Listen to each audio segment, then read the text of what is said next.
నమస్కారం ఎవ్రీవన్. ఈరోజు నేను అడ్రస్ చేయాలనుకుంటున్న టాపిక్ పిల్లల ఎడ్యుకేషన్ అండ్ స్కూల్ పర్ఫార్మెన్స్. ఈ మధ్యకాలంలో నేను పేరెంట్స్ని what is your biggest concern about your children అని అడిగినప్పుడు చాలామంది ఎక్స్ప్రెస్ చేసిన concern school performance and especially challenges with reading and writing skills. So దీనికి there are many factors for this. నేను ఇవాళ ముఖ్యమైన ఫ్యాక్టర్ ఏంటి అనేది అడ్రస్ చేయబోతున్నాను. ఇప్పుడు మనందరం చదువుకున్నాం, మనం చదవగలం, రాయగలం, అవునా? అలా అని చెప్పి మనకి ఏ స్పానిషో, ఏ జపనీసో, ఏ చైనీసో తీసుకొచ్చి మన ముందు పెడితే ఆ స్క్రిప్ట్, ఆ ఫాంట్ క్యాన్ వీ రీడ్? చదవలేము కదా. పిల్లల ఎడ్యుకేషన్ విషయంలో కూడా ఇదే జరుగుతుంది. మనము భాష మీద పునాది గట్టిపరచకుండా సబ్జెక్ట్ రావట్లేదు అని చెప్పి స్ట్రెస్కి గురయ్యి పిల్లలకి కూడా స్ట్రెస్ ఇస్తున్నాం. నేను అబ్జర్వ్ చేసింది ఏంటంటే పిల్లల్లో అక్కడ చాలాసార్లు సబ్జెక్ట్ ప్రాబ్లం కాదు. ఇప్పుడు if the child is not performing well in EVS, science, social, English A subject అని తీసుకుంటే చాలాసార్లు అక్కడ వాళ్ళకి సబ్జెక్ట్ కాదు ప్రాబ్లం. ఆ సబ్జెక్ట్ని ఎలా కమ్యూనికేట్ చేయాలో, దాన్ని ఏమంటారో, దాన్ని ఎలాగ సెంటెన్స్లో ఫ్రేమ్ చేయాలో, దాన్ని ఎలా చదవాలో తెలియకపోవటం ఈజ్ ద ప్రాబ్లం. సో అక్కడ here it self clearly showing that the language is the problem, not the subject. So మనం ముఖ్యంగా ముందుగా ఫోకస్ చేయాల్సింది లాంగ్వేజ్ బిల్డ్ చేయటం మీద, అవునా కాదా? ముందు లాంగ్వేజ్ మీద ఫోకస్ చేయాలి. మనం మన మదర్ టంగ్ ఎలా నేర్చుకున్నామండి? ముందుగా మనతో పెద్దవాళ్ళు, మన చుట్టూ ఉన్నవాళ్ళు మాట్లాడుతూ ఉంటే వాళ్ళని చూస్తూ, వాళ్ళని అనుకరిస్తూ, వాళ్ళు ఏమంటున్నారో అవి రిపీట్ చేస్తూ, ఆ పదాలు అవి మెల్లమెల్లగా సెంటెన్సెస్, మెల్లమెల్లగా పారాగ్రాఫ్స్ మాట్లాడగలగడం నేర్చుకున్నామా లేదా కదా. తర్వాత సిమిలర్ అక్షరాలు చూస్తే గుర్తుపట్టటము, చదవటము, అక్కడి నుంచి రైటింగ్. దీన్నే మనం ఇంగ్లీష్లో LSRW స్కిల్స్ అంటాం. This is the order: listening, speaking, reading and writing. This is what we do with our mother tongues. But స్కూల్కి వచ్చేటప్పటికి, సబ్జెక్ట్స్ దగ్గరికి వచ్చేటప్పటికి ఏమవుతుంది? రైటింగ్ మీద ఉన్నంత ఫోకస్ మిగతా వేటి మీద పెట్టడం లేదు. డే 1 నుంచి, నర్సరీలో జాయిన్ చేసిన దగ్గర నుంచి, డే 1 నుంచి ఒక వారం రోజులు స్కూల్లో అడ్మిషన్ అయిపోయింది అంటే ఇంకా రాయట్లేదు, ఏ రావడం లేదు, బి రావడం లేదు. పిల్లలకి అసలు అది ఏంటో తెలియందే, అదేదో జస్ట్ ఆ షేప్ అదొకటి అంతే. అది ఏ అని కూడా వాళ్ళకి రికగ్నిషన్ రాకముందే, వాళ్ళ fine motor skills, pre writing skills improve చేయకముందే రాయండి రాయండి అని చెప్పి ఆ స్ట్రెచ్చింగ్ అక్కడ మొదలైతే ప్రీ ప్రైమరీకి అయిపోయి ప్రైమరీకి వచ్చిన, మిడిల్ స్కూల్కి వచ్చిన అదే తంతు. And the constant complaint we do is రాయడం లేదు, చదవటం లేదు, రాయడం లేదు, చదవటం లేదు. అసలు మనం రాయడం మీద, చదవటం మీద ఫోకస్ ఎప్పుడు చేసామని వాళ్ళు రాయటానికి, చదవడానికి కదా. So where it has to start అంటే ఇక్కడ మొదలవ్వాలి, ప్రీ స్కూల్ లెవెల్లో.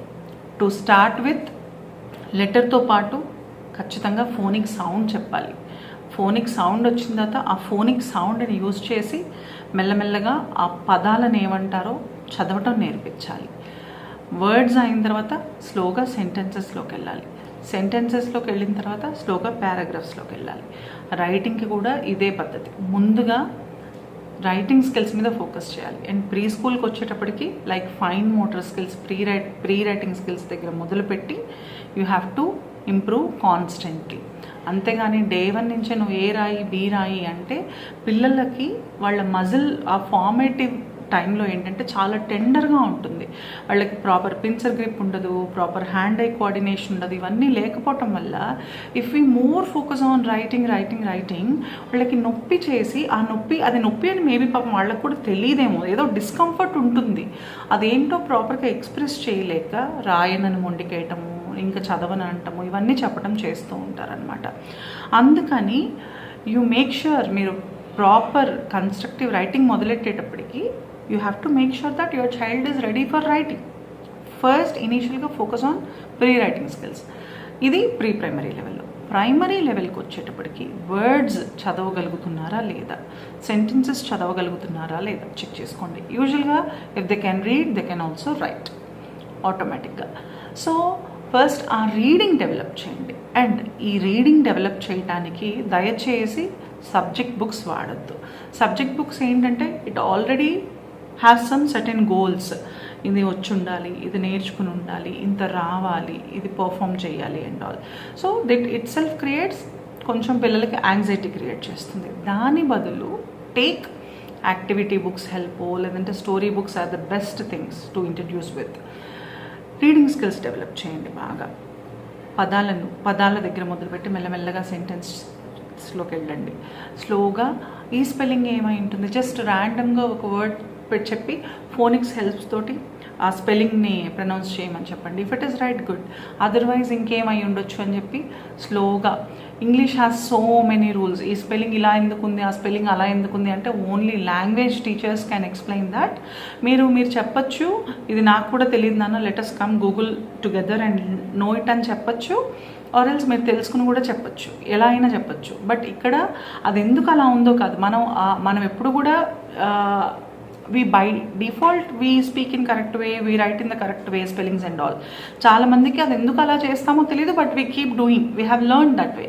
పిల్లలకు కూడా if they are curious you can explain this is what it is అని, otherwise you can just keep on elevating on this. Words నుంచి సెంటెన్సెస్లోకి వెళ్ళండి, సెంటెన్సెస్లో నుంచి పారాగ్రాఫ్స్లోకి వెళ్ళండి మెల్లగా. If the child is thorough with the spellings and reading and all, then you can switch on to writing like dictation. రోజు ఒక 10 కొత్త పదాలు చెప్పటము, వీటికి సినోనిమ్స్ ఏంటని చెప్పి వెతకటము, లేదంటే కొన్ని కీవర్డ్స్ లాగా ఇచ్చి, ఇప్పుడు ఇది నేను యూజువల్గా ఫాలో అయ్యే పద్ధతి మా స్కూల్ పిల్లలతోటి. లైక్ కొన్ని కీవర్డ్స్ ఇచ్చేసి దాని చుట్టూ ఒక పోయమ్మో, దాని చుట్టూ ఒక స్టోరీనో అల్లమని చెప్తాను. గ్రామటికల్ మిస్టేక్స్ ఉన్నా ఇట్స్ ఓకే, స్పెల్లింగ్ మిస్టేక్స్ ఉన్నా it okay. First I want to understand వాళ్ళు ఆ బేసిస్లో అర్థం చేసుకుని రాయగలుగుతున్నారా లేదా అన్నది నాకు ముఖ్యం. సో అలా స్లోగా బిల్డ్ చేస్తూ ఉంటే వాళ్ళకి లాంగ్వేజ్ మీద ఉన్న భయం పోతుంది. లాంగ్వేజ్ ఎప్పుడైతే బిల్డ్ అవుతుందో మనకి ఏదైనా తెలిసినది కమ్యూనికేట్ చేయాలి అంటే, whether it is verbal or written, we need the language కదా. So let us focus on the language first. Language మీద ఫోకస్ చేసి లాంగ్వేజ్ తోటి ఉన్న కన్సర్న్స్ని మనం ఫిక్స్ చేద్దాం ముందుగా. దీనికి హార్డ్లీ మనం ఫోకస్డ్గా చేస్తే it will take only 3 to 5 months అండి. ఎలాంటి పిల్లలైనా there will be progress. This is proven method. కాకపోతే ఏంటంటే ప్రతిరోజు ఖచ్చితంగా apart from your school work, apart from the text books and all, you have to spend dedicated time for this. ఒక half an hour, ఎక్కువ కూడా అక్కర్లే, ఒక half an hour కొంచెం ఒక 10 వర్డ్స్ డిక్టేషన్ చెప్పడము, కొంచెం కొత్తది ఏదన్నా చదవటము, దాని గురించి డిస్కస్ చేయటము, కొంత కమ్యూనికేషన్. ఎప్పుడైతే ఇలా చేస్తూ వచ్చామో పిల్లలకి లాంగ్వేజ్ తోటి ఉన్న ఇబ్బంది ఎప్పుడైతే పోయిందో, irrespective of the subject, whether it is science, social, English, whatever, they do better. Once child is thorough with the reading and writing and everything, you can slowly switch on to the subject books. Okay, ఒక lesson complete అయింది, నీకు ఏం అర్థమైంది entire లెసన్ని tell me in your own words. నువ్వు summarize చేయి ఈ లెసన్ని. Okay, ర్యాండమ్గా క్వశ్చన్స్ అడగడం ఆ లెసన్ నుంచి, ర్యాండమ్గా స్పెల్లింగ్స్ చెప్పడం, ఇలా చేస్తూ ఉండటం వల్ల ఏంటంటే పిల్లలు ఎప్పుడైతే ఫెమిలియర్ అవుతారో, ఎప్పుడైతే ఇది ఇంట్రెస్టింగ్గా అది ఉంటుందో, automatically they will learn. Kids love to learn అండి. యాక్చువల్గా పిల్లలకి ఆ క్యూరియాసిటీ, ఆ లర్నింగ్ ఇన్స్టింక్ట్ అనేది యూజువల్గా ఉంటుంది. అడల్ట్స్ లైక్ పేరెంట్స్ కానీ, స్కూల్స్ కానీ, టీచర్స్, మనము చేసే కన్వెన్షనల్ మెథడ్స్ ఆఫ్ ప్రొసీజర్స్ వల్ల, వీటి వల్ల పిల్లలకి ఇంట్రెస్ట్ పోతుంది తప్పితే చదువు అంటే. బై డిఫాల్ట్ యూజువల్గా majority of the kids are born curious and they adapt the learning very easily. అది ఎలా చేయగలము, ఎంత ఇంట్రెస్టింగ్గా వాళ్ళకి చేయగలం అనేది పెద్దవాళ్ళుగా మనం డిజైన్ చేయటం అనేది మన బాధ్యత. So once you fix this thing, language thing ఎప్పుడైతే ఫిక్స్ చేశారో, అక్కడ సబ్జెక్ట్లో ఉన్న ఛాలెంజెస్ ఏంటో చూడండి. ఓకే, లాంగ్వేజ్ ఫిక్స్ అయిపోయింది, అయినా సబ్జెక్ట్లో స్ట్రగుల్ అవుతున్నాడు. ఓకే, ఎందుకు? అర్థం చేసుకోవటంలో ఏమైనా ఇష్యూస్ ఉన్నాయా, కంప్రహెన్షన్ స్కిల్స్లో ఏమైనా ప్రాబ్లం ఉందా, అలాగా రూల్ అవుట్ చేసుకొని అక్కడ మళ్ళీ దానికి కావాల్సిన మెజర్స్ దానికి తీసుకుంటే ఆటోమేటిక్గా చైల్డ్ పర్ఫార్మెన్స్లో ఇది వరకటి కన్నా ఇప్పుడు పర్ఫార్మెన్స్లో, ఆ తర్వాత పర్ఫార్మెన్స్లో మార్పు వచ్చి తీరుతుంది. అయితే ఇక్కడ మనం ప్రోగ్రెస్ ఎప్పుడు కూడా ప్రీవియస్ చైల్డ్కి ఇప్పటి చైల్డ్కి చేసుకోవాలి కానీ క్లాస్లోనో లేదంటే మన కమ్యూనిటీలోనో మన సరౌండింగ్స్లోనో ఉన్న మిగతా పిల్లలతో కాదు. ఓకే, నా చైల్డ్ ఈ పారామీటర్లో 3 years బ్యాక్ ఎలా ఉన్నాడు, 3 months బ్యాక్ ఎలా ఉన్నాడు, ఇప్పుడు ఎలా ఉన్నాడు, that is the evaluation we have to do for the sake of the changes we need to make. అది కూడా చైల్డ్ని జడ్జ్ చేయడానికో లేదంటే వీడికి ఇంకా రావట్లేదు 3 నెలలు అయిపోయింది 2 నెలలు కాదు.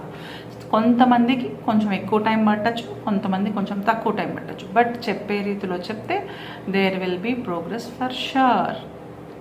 So let us rule out this one. మీ పిల్లల్లో ఇప్పుడు కనుక మీరు like he struggling with subject, ఇలాగ సేమ్ రైటింగ్ అండ్ రీడింగ్ స్కిల్స్తో స్ట్రగుల్ అవుతున్నాడు అంటే అక్కడ మేబీ సబ్జెక్ట్ ప్రాబ్లం కాదు, లాంగ్వేజ్ ప్రాబ్లం అయ్యి ఉండొచ్చు. Please check that and rule it out. Once అలా చేసుకున్నాక నెక్స్ట్ సబ్జెక్ట్ మీద ఇంట్రెస్ట్ రావాలంటే, సబ్జెక్ట్ బాగా నేర్చుకోవాలంటే ఇంకా ముందు ముందు చేసే వీడియోస్లో చెప్తాను. I hope I made some sense to you. I hope this will be useful. I want to know your views and opinions and concerns about this video. So మీరు మీ అభిప్రాయాల్ని వాటిని మీ కమెంట్స్ రూపంలో చెప్తే I'll be so happy and hope I made some sense to you. Hope this video is useful to you. మీరు నా అభిప్రాయాలతోటి నా point of view తోటి మీరు కనుక ఏకీభవిస్తే, లేదంటే మీకు ఇంకేమైనా డిఫరెంట్ పాయింట్ ఆఫ్ వ్యూస్ ఉంటే, మీకు ఏమైనా డిఫరెంట్ ఎక్స్పీరియన్సెస్ ఉంటే I would love to know them.